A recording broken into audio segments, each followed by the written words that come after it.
नमस्कार दोस्तों, एक बार फिर से स्वागत है आपका एक और नए लाइव सेशन में। कैसे हैं आप? एक बार फिर से आप सबका हार्दिक स्वागत, अभिनंदन, जय श्री राम, राधे राधे। और चर्चा करेंगे आज के सेशन में आपके रीट लेवल 1 और रीट लेवल 2 मुख्य परीक्षा के लिए मनोविज्ञान की। और मनोविज्ञान के अंदर हम अंतिम पड़ाव में आए हुए हैं और अंतिम जो आपका टॉपिक है वो है समायोजन की संकल्पना।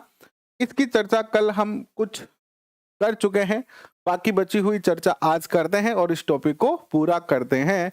आनंद जहांगीर, कैसे हैं आप? स्वागत आपका। खुशबू, स्वागत आपका। कैसे हैं आप?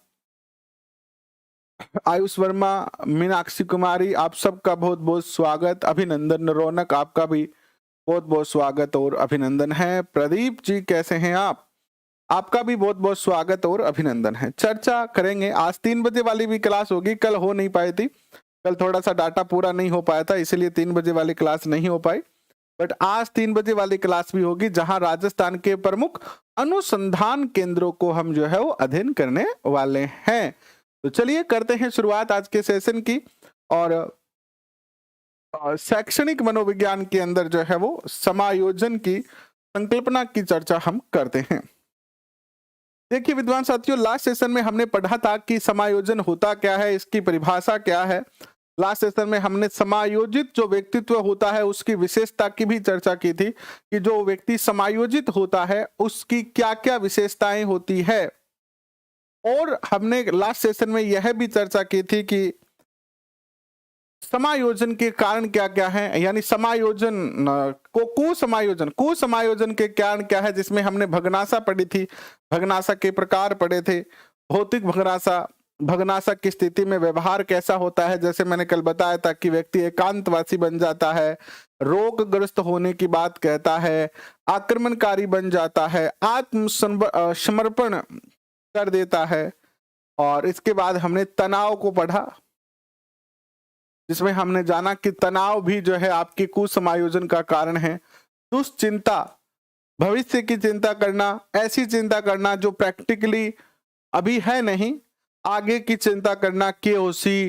या कई टाबर तो ये भी चिंता करे कि मेरो सिलेक्शन तो जैसी पर मेरी जो ज्वाइनिंग है बहुत दूर आ गई, जद मैं तो सिकर गऊं, अरे ज्वाइनिंग बाट में रागी जद के करसूं, जैसल में रागी तो बैठे एक लोकियां रहसूं, रोटी कुण बनासी, कपड़ा कुण धोसी, बर्तन कुण मासी। इसी चिंता भी कई की टाबर करेंगे। एक बार कमेंट करके बताना आप, क्या ऐसी चिंता भी कोई करता है? हाँ, समायोजन की विधियों पे ही चर्चा करेंगे। दबाव भी है और द्वंद्व भी होता है। कभी कभी दो चीजों में से एक चीज को सिलेक्ट करना ये भी आपको कुसमायोजित कर देता है। दो में से एक वस्तु को सिलेक्ट करना भी। ठीक है, नेक्स्ट देखिएगा।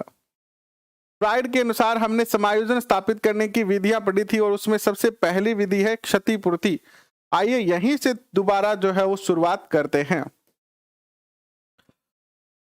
समायोजन कुसमायोजन ये तो एक स्वाभाविक प्रक्रिया है, ये एक निरंतर चलने वाली प्रक्रिया है। हम समायोजित होते हैं फिर कुसमायोजित हो जाते हैं। जैसे आप अगर अपने बचपन की याद करोगे, जैसे मैं करता हूं, तो मैं एक समय ऐसा था कि हमारे पास साइकिल नहीं हुआ करता था। साइकिल नहीं हुआ करता था और हमें बड़ा शौक होता था साइकिल चलाने का।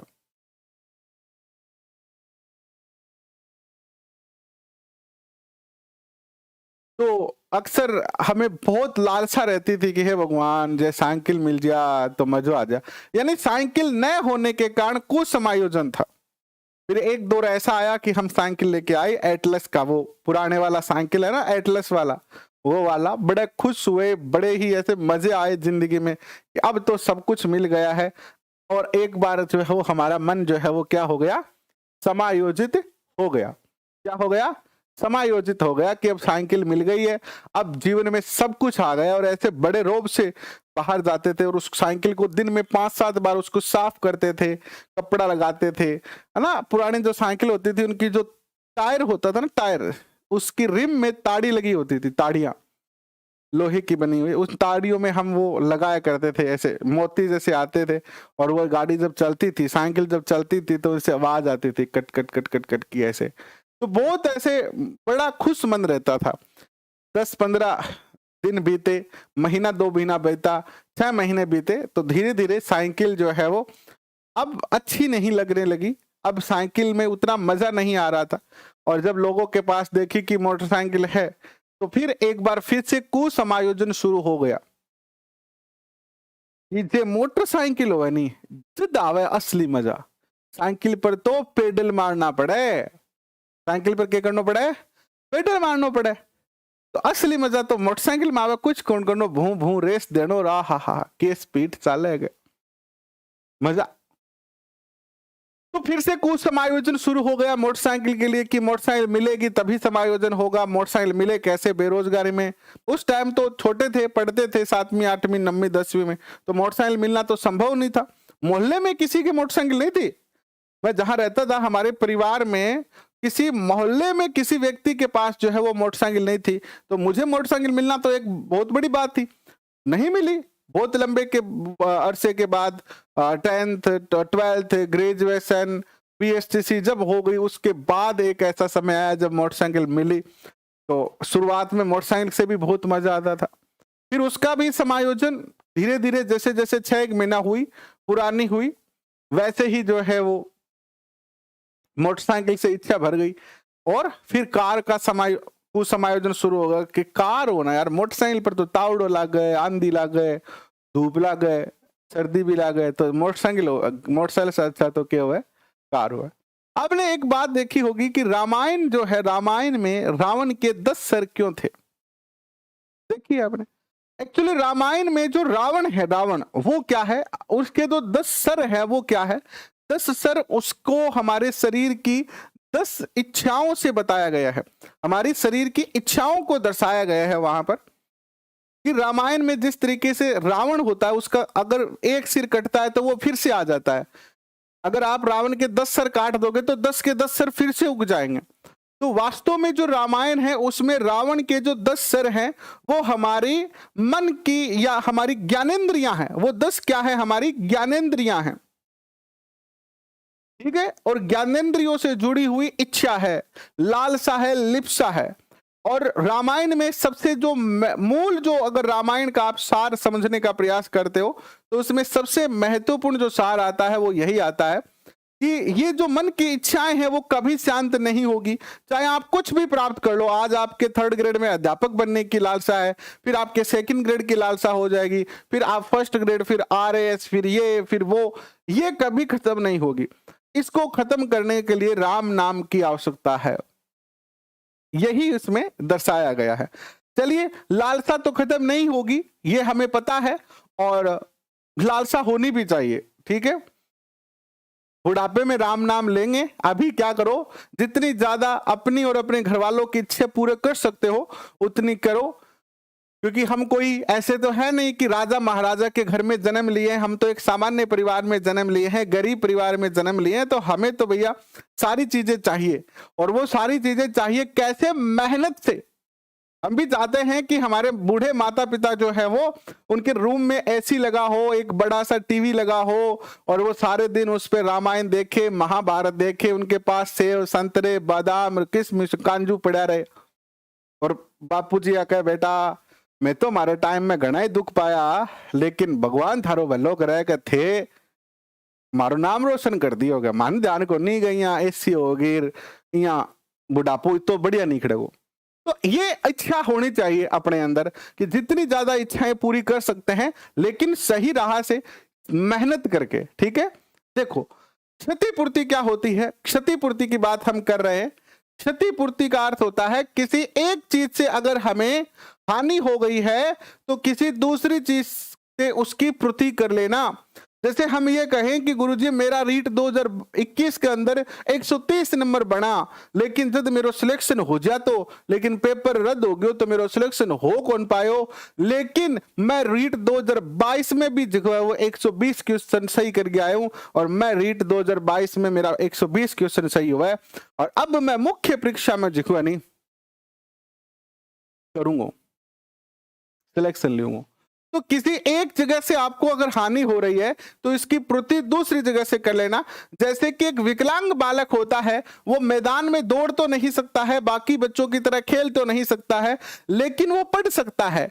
इसीलिए वो जो बाकी चीजों की क्षतिपूर्ति है उसे कक्षा में अच्छे नंबर लाकर प्रथम स्थान लाकर क्या करता है, समायोजन करता है।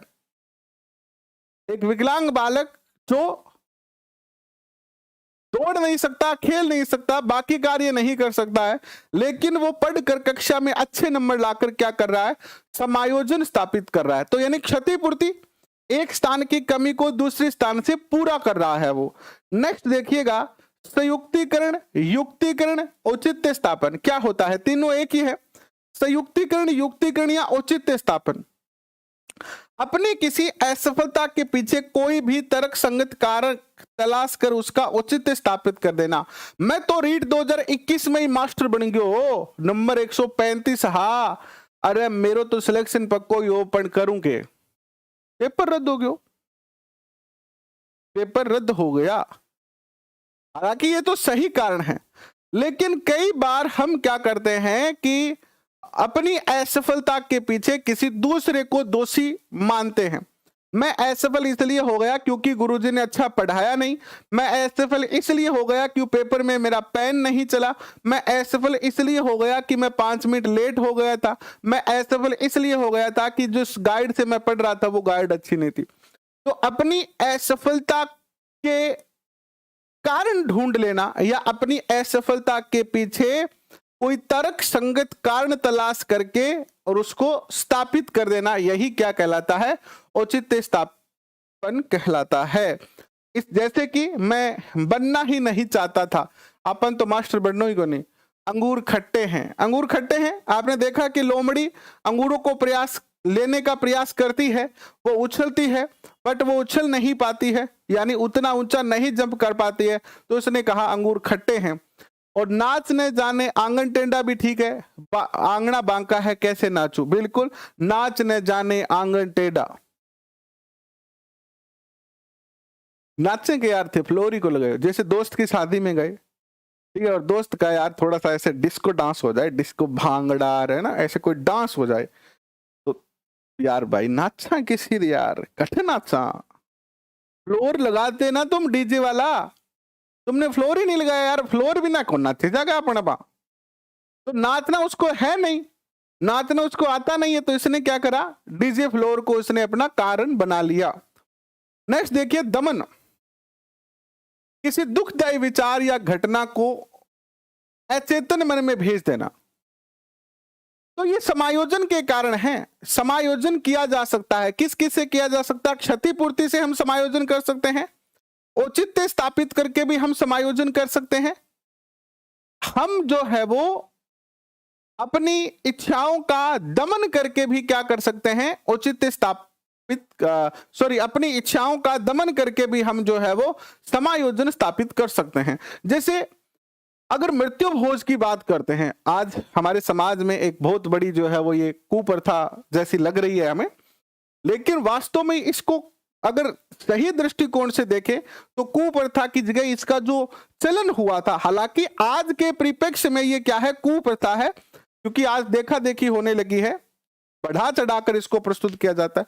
लेकिन ये जो जैसे ये जो प्रथा है मृत्यु भोज नहीं था, ये 11-12 करना, यानी किसी के घर में मृत्यु हुई है, अब मान लो मृत्यु होगी तो देखो किसी का भी अपना जब जाता है छोड़ के तो बहुत ज्यादा दुख होता है, और वो दुख इतना ज्यादा होता है कि अकेला व्यक्ति उसको सह नहीं पाता है, अकेला व्यक्ति सह नहीं पाता है। घर की गाय, बछड़ा, कुत्ता, बिल्ली भी अगर हमें छोड़ के चले जाते हैं, उनकी मृत्यु हो जाती है ना, तो 2-3 दिन अच्छा नहीं लगता है। हम छोटे थे तो हमारे को याद है, हमारे बकरी हुआ करती थी, गाय हुआ करती थी, और वो कभी बकरी गाय ऐसे बीमार होके मृत्यु हो जाती थी उनकी। एक बार किसी गाड़ी वाले ने हमारी बकरी को टक्कर मार दी थी, उसके कारण उसकी मौत हो गई। 2 दिन तक बहुत दुख हुआ, जिस तरफ भी देखते थे वही हमें दिखती थी। तो सोचिए अगर अपना इंसान है, कोई चाहता इंसान है, पिता, माता, भाई, बहन, और उसकी मृत्यु हो जाए तो व्यक्ति उस दुख को सह नहीं पाता है। तो इसलिए हमारे जो पूर्वज थे उन्होंने एक प्रथा चलाई कि मृत्यु के दिन से लेकर और 12 दिन तक उस व्यक्ति को अकेला नहीं छोड़ा जाएगा। आज हम इसे कुप्रथा कहते हैं, लेकिन आप बताइए कि मृत्यु होते ही हमारे सारे रिश्तेदार जो हैं हमारे घर पर आते हैं। ऐसे ऐसे रिश्तेदार जो कि हमारे दूर दूर के रिश्तेदार हैं वो भी हमारे घर पर आते हैं। इससे क्या होती है, सामाजिकता बढ़ती है, रिश्तों को मजबूती मिलती है। प्लस जिस घर में मृत्यु हुई है उस घर में सदस्य हमेशा आपको 15, 20, 50 लोग हमेशा मिलेंगे। यानी जिस परिवार में मृत्यु हुई है उनको अकेला नहीं छोड़ा जाएगा, उनको खाना खिलाया जाएगा, उनको दिलासा दी जाएगी कि कोई बात नहीं है, ये तो सबके साथ ही होता है। और इस तरीके से क्या होता है, वो व्यक्ति अपने दुख को धीरे धीरे क्या कर देता है, हालांकि दबा देता है। उसका दुख जो है धीरे धीरे क्या हो जाता है, कम हो जाता है। इसका अर्थ यह नहीं है कि हम हमेशा के लिए अपनों को भूल जाएंगे, लेकिन जो दुख जितना ज्यादा रिएक्ट होना चाहिए था उतना नहीं हो पाता है। और ये इसीलिए इस प्रथा को चलाया गया था कि व्यक्ति का ध्यान अदर चीजों में लग जाए। उसके घर पे सैकड़ों लोग आएंगे जाएंगे तो अपने मूल दुख को जो है वो थोड़ा क्या हो जाएगा, भूल जाएगा। वरना अगर किसी को अकेला छोड़ दिया जाए और उसके घर में इस तरीके की मृत्यु हो जाए तो मेंटली इतना ज्यादा प्रेशर में आ सकता है कि वो पागल हो जाए। तो इसीलिए हमारे समाज में जितने भी प्रथाएं हैं, आज हो सकती है कि वो कुप्रथा है, लेकिन जब प्रथा चली थी उस टाइम ये बिल्कुल भी कुप्रथा के रूप में नहीं मानी जाती थी। तो दमन क्या होता है, किसी दुखदायी विचार या घटना को अचेतन मन में भेज देना। और ये जो परंपरा है हमारी, इसमें भी क्या होता है, इसमें भी क्योंकि हम 12-13 दिन तक बिजी रहते हैं तो हमारा जो दुख होता है वो चेतन अवस्था से कहां चला जाता है, अचेतन अवस्था में चला जाता है। और जब अचेतन अवस्था में चला जाता है तो हमें उतना ज्यादा दुख नहीं होता है, हालांकि बीच बीच में वो कभी भी चेतन अवस्था में आ सकता है और हमें दुख हो सकता है। जैसे मान लो कोरोना में किसी के पिताजी की मृत्यु हो गई, हालांकि हम एक तरीके से तो उस दुख को भूल चुके हैं, लेकिन जब कोई बात करता है ना ऐसी, जब कोई बात होती है मृत्यु की, या जैसे कोई त्योहार आता है, होली, दीपावली, तो फिर अपने रिश्तेदार याद आने लगते हैं कि मेरे पिताजी थे, हम उनको खो चुके हैं। आंखों में आंसू आ जाते हैं, दिल जो है वो भर आता है और फिर से वो दुख की घड़ी सामने आ जाती है, अचेतन मन से चेतन अवस्था में आ जाता है। तो ये क्या है, दमन भी क्या है, अपने आप को समायोजित करने की क्या होती है, एक विधि होती है। इसके बाद आता है समन। समन होता है जबरदस्ती या बलपूर्वक किसी व्यक्ति या विचार को भुला देना। जबरदस्ती है ना, धक्के से किसी चीज को भुला देना। जैसे हमारे जीवन में कई ऐसी घटनाएं घट जाती है जो हम याद करते हैं तो हमें दुख होता है, या ऐसी घटनाएं जिनको याद करने से हम दुखी रहें, या ऐसी कुछ घटनाएं, ऐसे कुछ व्यक्ति जो हमारे लिए बुरा अनुभव लेके आए थे, ऐसे व्यक्तियों को हम क्या कर सकते हैं, जबरदस्ती क्या कर सकते हैं, इनको बलपूर्वक जो है वो भुला सकते हैं। इसके बाद है प्रतिगमन या प्रत्यावर्तन। अर्थ है पीछे की ओर लौटना। क्या अर्थ है, पीछे की ओर लौटना। इस युक्ति में व्यक्ति छोटे बालक के समान व्यवहार करने या लगता है और समायोजन स्थापित करने का प्रयास करता है। इसका सबसे अच्छा उदाहरण तो यह है कि एक बूढ़ा व्यक्ति जो है, कभी कभी जब उसके बच्चे उसको डांट देते हैं तो वो क्या करने लगते हैं, बच्चों की तरह रोने लगते हैं। इसका एक और अच्छा उदाहरण बताता हूं कि हम बहुत मेहनत कर रहे हैं। मुझे पता है कि जितने लोग रीट पास कर चुके हैं, रीट पास करने के योग्य हैं, वो सारे बच्चे दिन रात लगे हुए, मेहनत कर रहे हैं, ईमानदारी से लगे हुए। मुझे पर्सनली ऐसा कभी नहीं लगता है कि कोई बच्चा बेईमानी से पढ़ रहा है। मुझे ये लगता है कि 100 के 100% बच्चे जो है वो ईमानदारी से मेहनत कर रहे हैं। भाई ये एक अलग मैटर है कि कौन बच्चा कितनी मेहनत कर रहा है। किसी, देखो, हर व्यक्ति की अलग क्षमता होती है। मेरी क्षमता जितनी है मैं उस क्षमता के अकॉर्डिंग मैं तो अपना 100% दे ही रहा हूं। इसी तरीके से हर बच्चा जो तैयारी कर रहा है वो 100% दे रहा है। लेकिन कई बार ऐसी परिस्थिति होती है कि जैसे हमारा एक दोस्त था, अभी भी है, अब तो वो सफल हो गया है, 2 साल पहले की बात थी, तब वो 2000 ये जो इससे पहले वाली जो भर्ती थी ना, 2021 वाली नहीं, इससे 21 से पहले एक सेकंड ग्रेड की भर्ती आई थी 2018 में। 2018 वाली भर्ती में उसका सिलेक्शन हो गया। लेकिन वो काफी लंबे समय तक उसने संघर्ष किया। एससी से था वो, लगभग वो 2008-9 में उसने तैयारी करनी शुरू की और सिलेक्शन नहीं हो पा रहा था, पढ़ के धाप गया, वो बहुत पढ़ा फिर भी सिलेक्शन नहीं हुआ। तो कई कई बार जब हम लंबे समय तक संघर्ष करते हैं लेकिन फिर भी सफलता नहीं मिलती है, तो कभी कभी ऐसा लगता है कि यार हार मान लेते हैं, और व्यक्ति क्या करने लगता है, रोने लगता है। लगता है कि नहीं लगता? माँ के पास जाके रोने लगता है। जब भी हमें दुख होगा ना, पिताजी के पास जाके बहुत रेयर चांस में कोई व्यक्ति रोता है, माँ के पास जाके ही रोता है, क्योंकि माँ के साथ उसकी भावात्मक जो संबंध होते हैं वो ज्यादा होता है। माँ के पास बैठ के रोने लगना, माँ मैं तो घनी मेहनत करी, मेरी तरफ तो मैं कमी कौन छोड़ी, लेकिन बेरो को नहीं किस्मत साथ नहीं दे रही है, मैं तो घणो ही मेहनत कर ली लेकिन को नहीं हो। और व्यक्ति रोने लगता है। बड़े बड़े व्यक्तियों को मैंने रोते देखा है, 40 साल 50 साल 60 साल के व्यक्ति भी रोने लगते हैं। हम जब छोटे थे तो हम स्कूल में पढ़ते थे ना, तीसरी चौथी पांचवी में, तो हमारे स्कूल के पास जस्ट एक घर था और उस घर के अंदर बड़ा दुख होता था। उस टाइम भी ऐसे मन करता था कि इस व्यक्ति को जाके ऐसे पीट डालूं, मार डालूं। तो एक परिवार था, उसके घर में एक वृद्ध महिला थी, यानी उनकी माँ ही थी वो, लेकिन उनके जो बच्चे थे वो बड़े नाकारा और नालायक टाइप के थे। वो हम सुबह 7 बजे स्कूल जाते थे और 1 बजे तक स्कूल में रहते थे। ये 6-7 घंटों में उस बूढ़ी माँ को वो कम से कम 5-6 बार रुआते थे।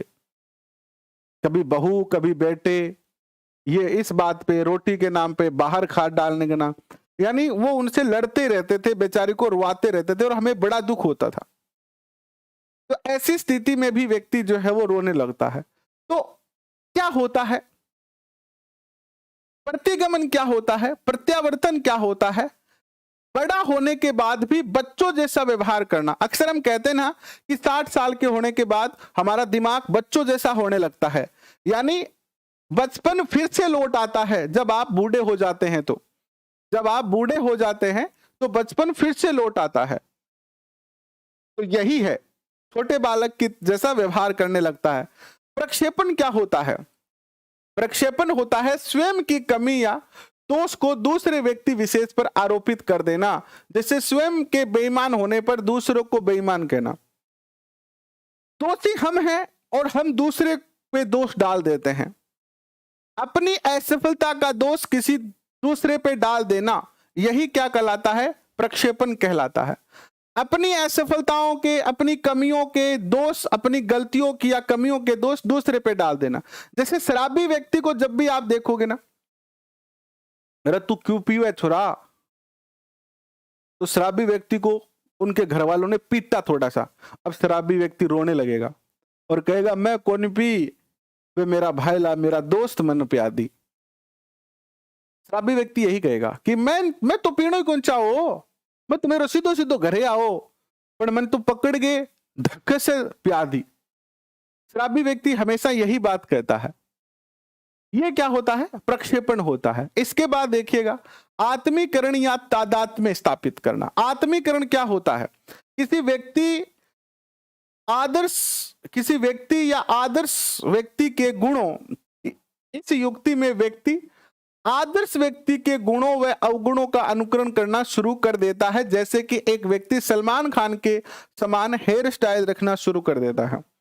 इसको ऐसे समझिए कि किसी व्यक्ति का विवाह नहीं हो रहा है, ठीक है, तो वो क्या कहेगा, अपने आप को समायोजित करने के लिए, वो अपने आप को समायोजित करने के लिए कहेगा कि देखो क्या बात है यार, ब्याह तो कौन नहीं हो, क्या फर्क पड़ेगा। अपने देश की राजनीति में इतना सारा लोग है जिखांगो ब्याह कोनी होड़ो, बेसफल है के कोनी, सलमान खान रहे ब्याह कोनी होड़ो, राहुल गांधी रहे ब्याह कोनी होड़ोगे, इतना सारा लोग है, और भी बहुत सारा लोग है जिखांगो ब्याह कोनी हो। रतन टाटा जी जिनका विवाह नहीं हुआ, आज वो भारत के सबसे बड़े उद्योगपति है, तो कोई फर्क कौन पड़ेगा, ब्याह ने होना ही मेरी सफलता है। ये क्या है? आत्मीकरण है, आत्मीकरण है, ठीक है। नेक्स्ट देखिएगा,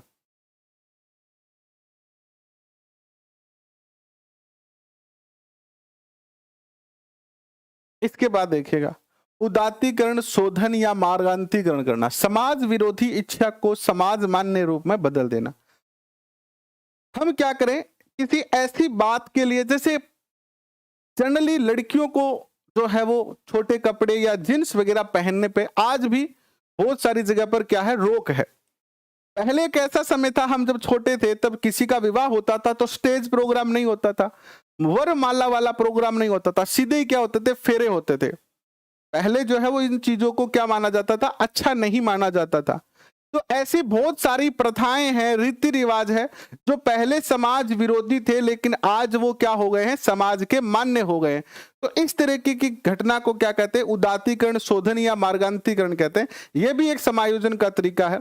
विलोपन, विनिर्वर्तित व्यवहार या पलायन करना, भावी असफलताओं से डरकर उस स्थिति से अपने आप को अलग कर लेना। अगर हमें लगता है कि हम इस काम को नहीं कर पाएंगे या इस काम में सफल नहीं हो पाएंगे तो हम वहां से धीरे से निकल जाते हैं। जैसे एक 10वीं क्लास का बच्चा जो कमजोर है और उसको लगता है कि वो पास नहीं होगा तो वो पेपर के पास जो है बीमार हो जाता है और पेपर देने जाता ही नहीं है, डर के कारण। ठीक है। और देखिए, नकारात्मक व्यवहार करना, समाज विरोधी व्यवहार स्थापित करके अपने आप को महत्व स्थापित करना। कई बार क्या होता है, अगर लोगों को महत्व नहीं मिलता है, जैसे किसी लोग, जैसे कोई व्यक्ति है और उसको समाज में कोई इज्जत नहीं मिल पा रही है, उसको जो है वो कोई जो है महत्व नहीं दे रहा है, तो वो क्या करता है, पहले तो ये, जैसे कोई हमारे देश में जितने भी या हमारे समाज में जितने भी ये विलेन होते हैं, जैसे फूलन देवी हो गया, पान सिंह तोमर हो गया, है ना, ये नाम सुने होंगे आपने इतिहास में। फूलन देवी है ना, चंबल के अंदर डाकू थी वो, पान सिंह तोमर, वीरप्पन, ये जो नाम सुने हैं, ये कोई बचपन से, जन्म से कोई, ये कोई ऐसे नहीं थे कि ये कोई डाकू थे या चोर चपोर थे या कोई गलत राह पे चलने वाले थे, लेकिन कुछ ऐसी परिस्थितियां बनी जिसके कारण ये क्या बन गए, इस तरीके से। जैसे कोई व्यक्ति कानून के पास जाता है इंसाफ मांगने के लिए और उल्टा कानून उसी को दोषी मान लेता है, तो व्यक्ति परेशान हो गया। परेशान होकर उसने अपने आप को स्थापित करने के लिए, अपने आप को महत्व देने के लिए गलत कार्य करना शुरू कर दिया। तो इसमें भी ठीक ऐसा ही है कि समाज विरोधी व्यवहार स्थापित करके, यानी समाज विरोधी व्यवहार करके क्या कर रहा है, वो अपने आप को महत्व दे रहा है। जैसे स्कूल के बच्चे हैं, वो बच्चा होशियार नहीं है, कमजोर है, जनरली जो टीचर होता है उसके पास हमेशा होशियार बच्चे रहते हैं। टीचर के जो चहेते बच्चे होते हैं वो होशियार बच्चे होते हैं। अब कमजोर बच्चा बेचारा बड़ा मायूस हो गया, तो उसने क्या करा, बगीचे में घूमने लेके गए गुरुजी, उसने फूल तोड़ा, तो फूल तोड़ा तो गुरुजी की नजर पड़ेगी उस पे। तो अपने आप को महत्व देने के लिए कभी कभी समाज विरोधी कार्य करना। आक्रामक व्यवहार करना, दो प्रकार के आक्रामक व्यवहार हो सकते हैं। एक हो सकता है प्रत्यक्ष आक्रामक व्यवहार, मूल वस्तु के ऊपर या व्यक्ति के ऊपर गुस्सा उतारना। जैसे दो दोस्त अगर लड़ेंगे, अगर दो दोस्त लड़ेंगे तो वो कैसे आक्रामक व्यवहार करेंगे, एक दूसरे को पीट देंगे कि नहीं पीट देंगे, क्योंकि दोनों दोस्त बराबर हैं, इक्वल हैं, तो वो एक दूसरे से पीट सकते हैं। अगर गुस्से का इजहार करना चाहेंगे तो वो एक दूसरे को क्या करेंगे, पीट देंगे, गालियां निकाल देंगे, पीट देंगे। लेकिन कई बार ऐसी परिस्थिति आती है कि अप्रत्यक्ष या विस्थापन करना पड़ता है हमें। जैसे मान लीजिए आप 3rd ग्रेड अध्यापक हैं और आपके प्रधानाचार्य ने या आपके क्षेत्र के जो एजुकेशन ऑफिसर है, ईओ है, डीईओ, डिस्ट्रिक्ट एजुकेशन ऑफिसर है, उसने आके आपको लताड़ दिया, डांट दिया, या आपके प्रिंसिपल ने आपको डांट दिया, आपकी कोई गलती नहीं है, लेकिन फिर भी बिना गलती होते हुए भी आपको डांट पड़ गई, किसके द्वारा, प्रिंसिपल के द्वारा। तो क्या प्रिंसिपल को आप जवाब दे सकते हैं क्या? आप प्रिंसिपल को जवाब नहीं दे सकते हैं, क्योंकि वो आपसे पद में बड़े हैं। अगर आप जवाब दोगे तो वो और ज्यादा कार्रवाई कर देंगे आपके ऊपर, तो आप उनको तो कुछ नहीं कह पाएंगे, लेकिन कक्षा में आके आप बच्चों को डांट देंगे, लेकिन क्लास में जाकर आप बच्चों को डांट देंगे। जैसे पुराने जमाने में हम कहते थे, कहावत होती थी कि गुरुजी के बात है, आज घरों लड़ गया है, हो गए मान मारो। जैसे बचपन में जब हम छोटी स्कूल क्लास में पढ़ते थे तो कभी कभी गुरुजी ऐसे गुस्से में आते थे ना, तो हम ऐसे सोचते थे, बातें करते थे दोस्त लोग कि आज गुरुजी शायद मैडम जी लड़ के आया है, मैडम जी आज आने पीटा है, जल्दी आज इतना गुस्सा में हो रहा है, मैडम जी और घर और गुस्सा अपने पर तारा गया। और कभी कभी ऐसा हो भी जाता था कि गुरुजी घर का गुस्सा आके स्कूल में बच्चों पर उतार देते थे। एक आधे बच्चे को पकड़ के पीट देते थे। तो ये होता है अप्रत्यक्ष विस्थापन। तो विस्थापन भी क्या है? समायोजन स्थापित करने का तरीका है। जैसे बॉस द्वारा डांटने पर सहायक कर्मचारी को मारना। इसी से संबंधित क्वेश्चन पूछा जाता है कि एक बच्चा जिसे स्कूल में गुरुजी ने डांटा है, वो घर पर आकर अपनी छोटी बहन को डांटता है। घर पर आके वो अपनी छोटी बहन को डांटता है। तो ये क्या है? तो ये है विस्थापन। इसके बाद देखिए प्रतिक्रिया निर्माण, अपनी अंतर्निहित इच्छा के बिल्कुल विपरीत व्यवहार करना। जैसे आपके दोस्त का सिलेक्शन हो गया रीट 2021 L1 में, और आपका L2 में था, आपका हो नहीं पाया क्योंकि भर्ती रद्द हो गई। अब आपके घर पर वो मिठाई देने के लिए आया कि यार देख मेरा सिलेक्शन हो गया है। और देखो थोड़ा सिलेक्शन हो जाता है ना तो थोड़ा सा घमंड आ जाता है, ऐसा मान लेते हैं। और वो आपको आके थोड़ा सा चिढ़ा रहा है कि देख मेरा तो सिलेक्शन हो गया, नंबर तो तेरे कम आ गए, तेरा तो 130 आ और मेरा 100 जो है वो 28 आ, लेकिन थाली तो यार भर्ती रद्द होगी। अब आपके अंदर ही अंदर तो भोग दुख हो रहा है, आपको अंदर ही अंदर तो क्या हो रहा है? बहुत ज्यादा दुख हो रहा है। लेकिन बाहर से आपके चेहरे पर आपने कैसे भाव ला रहा? आप हंस रहे हैं, यार बहुत बढ़िया है, बढ़िया यार तेरो हो गयो, कोई बात नहीं, मेरो भी हो ही जाओगे। अब 2022 में रीट आ गई गए, अब की बार मेरो भी सिलेक्शन पक्को ही है। ये कर सका भाई, पेपर रद्द हो जा तो हो ही जाएगा। आप ऊपर से हंस भी रहे हैं और उसको जो है वो बधाई भी दे रहे हैं, लेकिन अंदर से आप क्या है? दुखी है, मन दुखी, पर चेहरे पर आप भाव कैसे ला रहे हैं? तो अपनी अंतर्निहित इच्छा के बिल्कुल विपरीत व्यवहार आप कर रहे हैं। इसके बाद सहानुभूति, यह भी क्या है? समायोजन स्थापित करने का तरीका है। दिवा स्वप्न देखना, कभी कभी अगर व्यक्ति बहुत ज्यादा क्या हो जाता है, जैसे विकलांग बालक होता है, तो वो अपने आप को समायोजित करने के लिए क्या देखता है? दिवा स्वप्न देखता है। जैसे आपने स्पाइडरमैन मूवी देखी है ना, या आपने कोई मिल गया मूवी देखी है वो ऋतिक रोशन वाली, तो उसमें क्या दिखाया है कि जो बच्चा, या आपने बचपन में जो सीरियल देखे हैं उनमें, उसमें क्या दिखाया जाता है हमेशा कि एक ऐसा बच्चा होता है जो मानसिक रूप से कमजोर होता है, या एक ऐसा बच्चा होता है जो विकलांग होता है, समाज में उसका कोई महत्व नहीं होता है, फिर भगवान उसको विशेष शक्तियां देता है। जैसे कोई मिल गया में जादू मिल गया था उसको, स्पाइडरमैन में उसको मकड़ी काट लेती है जिससे उसके पास स्पाइडरमैन की ताकत आ जाती है।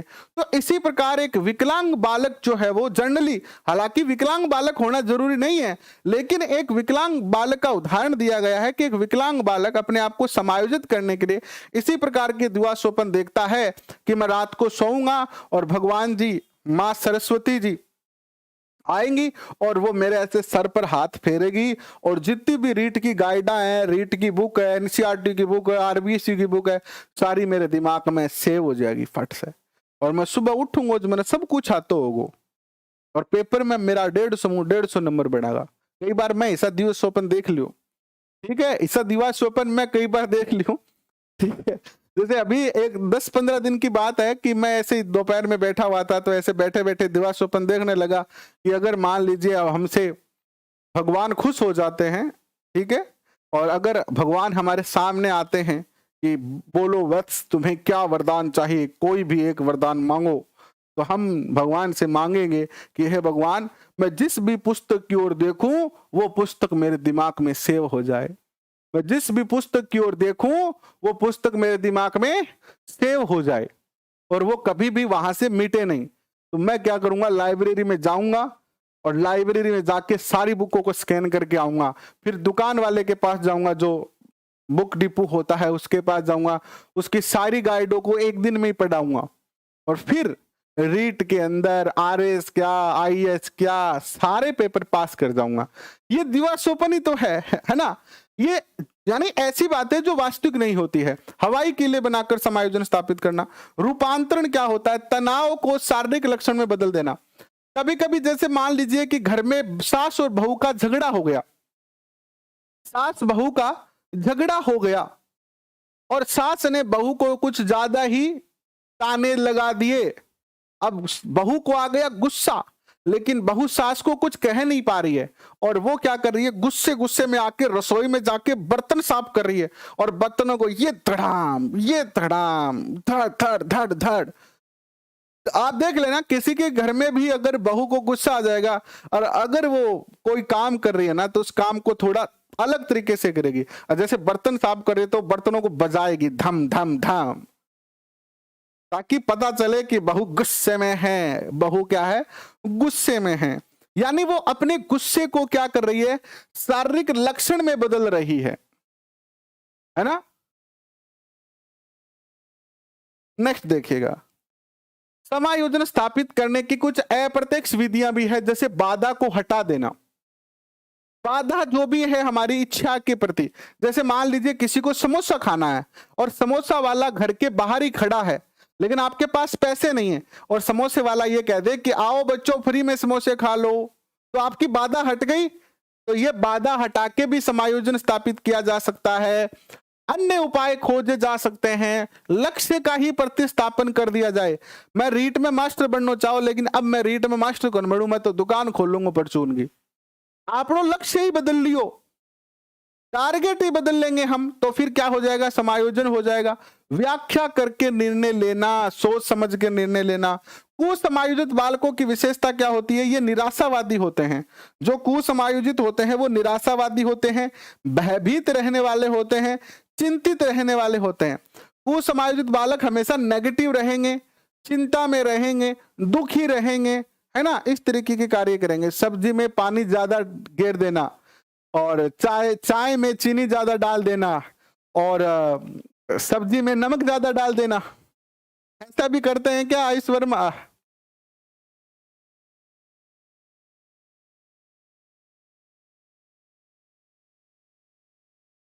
ठीक है। मित्र न बना पाना, अंगूठा चूसना, गाली गलोच व अशिष्ट व्यवहार करना, आक्रामक व्यवहार करना, विद्यालय से भाग जाना, देर से आना और रात को सुसु कर देना बेड पर, ये सारे जो व्यवहार है वो कुसमायोजित बालक के क्या होते हैं, व्यवहार होते हैं। कुसमायोजित बालक के व्यवहार होते हैं। ठीक है। इसके बाद अगर बात करोगे कि शिक्षक का व्यवहार कैसा होना चाहिए, अगर आप एक शिक्षक हैं और आपकी कक्षा में ऐसे बालक हैं जो समायोजन खो चुके हैं, यानी वो कुसमायोजित हो चुके हैं, तो आप ऐसे बालकों के साथ कैसा व्यवहार करोगे? आप कारण का पता लगाओगे, उनका निदानात्मक व उपचारात्मक शिक्षण करोगे, प्रेम, सहयोग, सहानुभूति का व्यवहार करोगे। जैसे मान लो सास बहू की लड़ाई हुई, इधर मां गुस्से में है और इधर कमरे में जो बहू है वो भी गुस्से में मुंह फुलाए बैठी हुई है। अब शाम को बेटा घर पे आया, 3rd ग्रेड टीचर है वो, और 4 बजे की स्कूल है, तो वो 4 बजे दूसरे गांव उसकी ड्यूटी है, 50-60 किलोमीटर दूर, ऐसे मान लीजिए। शाम को वो 8 बजे घर पर पहुंचा। घर पे पहुंचा तो उसे पता चल जाएगा, जैसे ही वो घर में प्रवेश करेगा ना, तो उसको पता चल जाएगा कि आज मागिर विनंती की लड़ाई हो रही है। तो वो क्या करेगा, सबसे पहले अपनी माँ के पास आएगा, बोले माँ कोई बात नहीं, तो है ही इसी के, अक्ल को नहीं गए मैं ध्यान में घड़ी समझाऊं ये ना करे कर ना करे कर, पर तू तो सियाणी है माँ, माँ तू तो सियाणी है, थोड़ी नहीं है की बातें के करनो के आ तो बेअकली है गए धर्मी अक्ल को नहीं है, पढ़ी लिखेगा पर तू तो सियाणी सोती है माँ, तन तो सोचना चाहिए या लड़ाई नहीं करनी चाहिए। अब माँ खुश हो जाएगी, माँ क्या हो जाएगी, खुश, कहा बेटा मेरो राम निसर्गी हो गया, मन ध्यान हो मैं कल कौन नहीं, कोई बात नहीं गया, मैं उज्जू कौन करूंगा। माँ राजी, अब गया अपनी पत्नी के पास। क्या बात कर रहे हैं हम, प्रेम, सहयोग, सहानुभूति के व्यवहार की बात कर रहे हैं कि अगर कोई व्यक्ति असमायोजित हो जाए तो कैसे समायोजित करें।